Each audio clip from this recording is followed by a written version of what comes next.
सुल्तान सलाह al-Din Ayyubi, जिनका असल नाम सलाह अल-दीन यूसुफ बन अय्यूब था, इस्लामी तारीख के एक अजीम तरीन सिपा सालार और हुक्मरान थे। वो 1137 अशारिया में तकरीत मौजूदा इराक में पैदा हुए।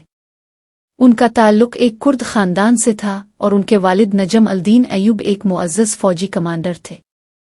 इब्तिदाई ज़िंदगी। सलाह अल-दीन अय्यूबी की इब्तिदाई ज़िंदगी ज़्यादातर शाम और मिस्र में गुजरी।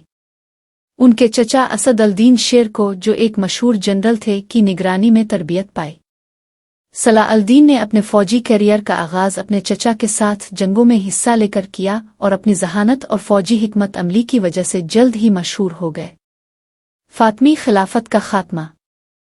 1169 अशारिया में सलाह अल-दीन अय्यूबी मिस्र के वज़ीर बने और जल्द ही वहाँ की फ़ातमी खिलाफत को ख़त्म करके अब्बासी खिलाफत की बहाली की। फ़ातमी खिलाफत के ख़ात्मे के बाद वो मिस्र के मुकम्मल हुक्मरान बन गए और उन्होंने इस्लामी इत्तेहाद को मज़बूत बनाने के लिए कई इस्लाहात की। सलीबी जंगें और बैत अल-मक़दस की फ़तह। सलाह अल-दीन अय्यूबी को ज़्यादातर उनकी सलीबी जंगों में कारनामों की वजह से याद किया जाता है।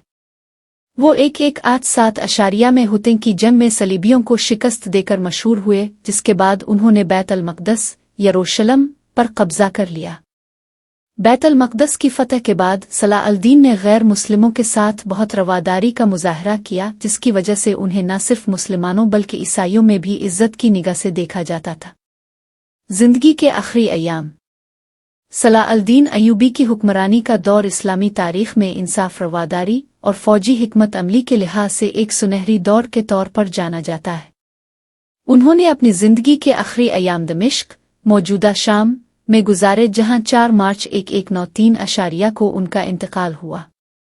विरासत और यादगार। सलाह अल-दीन अय्यूबी के बाद उनकी सल्तनत को उनके बेटों और दीगर ख़ानदानी अफराद ने तक़सीम कर लिया, लेकिन उनकी शख्सियत और कारनामे हमेशा याद रखे जाते हैं। इस्लामी दुनिया में उन्हें आज भी एक अजीम हीरो और जंगजू के तौर पर याद किया जाता है, जिन्होंने न सिर्फ फ़ौजी मैदान में बल्कि इख़लाक़ी मैदान में भी आला मिसालें कायम की। सलाह अल-दीन अय्यूबी की ज़िंदगी इस्लामी तारीख़ का एक अहम हिस्सा है और उनकी हिकमत अमली, रवादारी और इंसानियत नवाज़ी की दास्तानें आज भी मशल रहा है।